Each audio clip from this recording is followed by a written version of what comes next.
Have you ever felt lost in life, and suddenly, from the depths of confusion, a single line of text pierces your heart like a beam of light? Have you ever wondered if ancient scriptures could actually change your perspective, maybe even your entire destiny?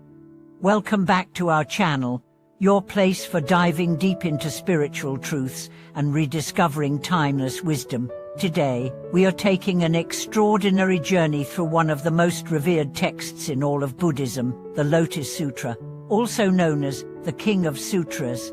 It is said that within its verses lies the entire arc of life's truth, from illusion to enlightenment.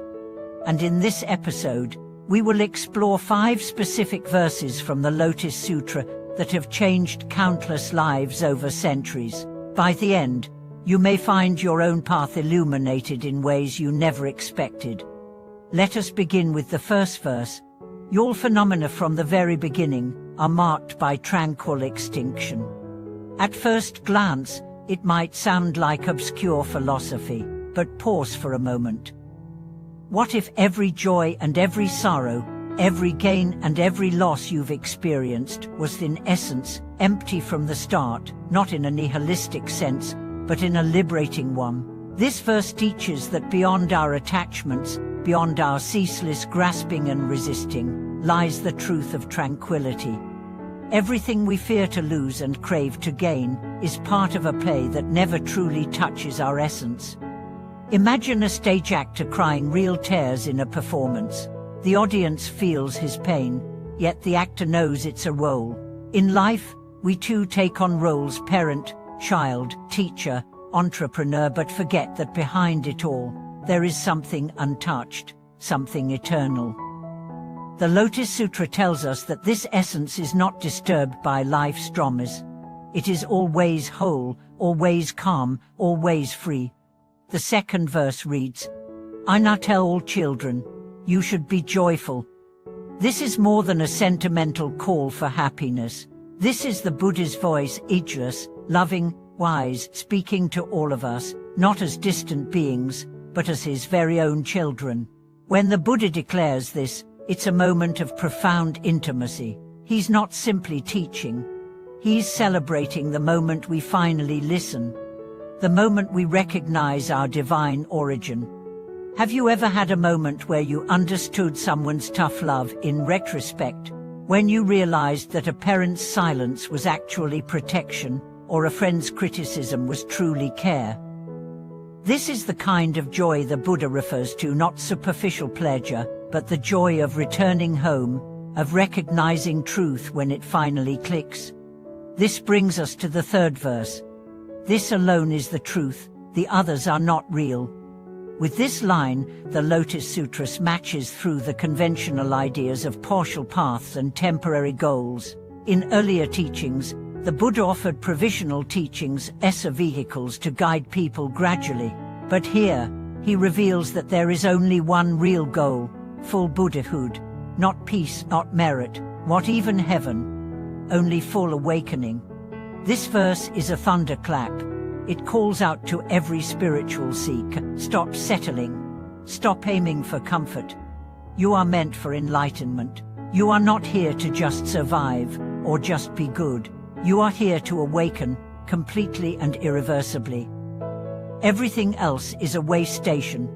How many of us seek temporary peace, temporary success, even temporary virtue? The Lotus Sutra says, go deeper. Seek that which never fades. Verse 4 is among the most beautiful. If someone with a scattered mind enters a temple and says just once, homage to the Buddha, that person will attain Buddhahood. This is the compassion of the sutra. It doesn't demand perfection. It doesn't require credentials. It doesn't ask for background checks. It simply acknowledges that even one moment of sincerity, one heartbeat of yearning, is enough to plant the seed of enlightenment. This is revolutionary. In most spiritual systems, the path is long, hard, and only for the elite. But the Lotus Sutra says, the door is open for all. Even for those who are distracted, unprepared, unworthy by conventional standards. The light reaches them too. Have you ever whispered a prayer in despair? Lit a candle not knowing why? Closed your eyes on a subway and just thought of something higher? That moment counted. According to the Lotus Sutra, you were not far, you were already walking the path. And then, the final verse, at the moment of death, thousands of Buddhas will extend their hands and guide you so that you do not fall into lower realms. This is the ultimate promise. It is the Buddha's commitment, not that you'll have an easy life, not that you won't struggle, but that if you hold this sutra, if you live with even a sliver of its truth, then you will not die alone. You will not fall. Can you imagine?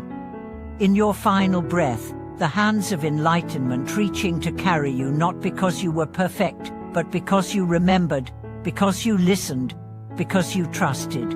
The Lotus Sutra is not merely a text. It is a mirror, a flame, a ladder. It reveals who we really are and calls us to the highest version of ourselves. Throughout history, countless lives have been transformed by these 5 verses. One story tells of a woman whose entire family was killed in a war. In a refugee camp, she found a torn copy of the Lotus Sutra. Clutching it every night, she began to chant. Decades later, she would tell others, "I didn't understand a word at first, but something in it told me I would not die in bitterness." She didn't. She lived and taught others how to chant, how to hope. Another story involves a man imprisoned for most of his life. He was bitter, angry, filled with hate. But a fellow inmate gave him a verse of the Lotus Sutra. At first, he laughed, but he began to repeat it. Not because he believed, but because he had nothing else. By the time he was released, he was a different man. He founded a meditation center for at-risk youth. These are not legends.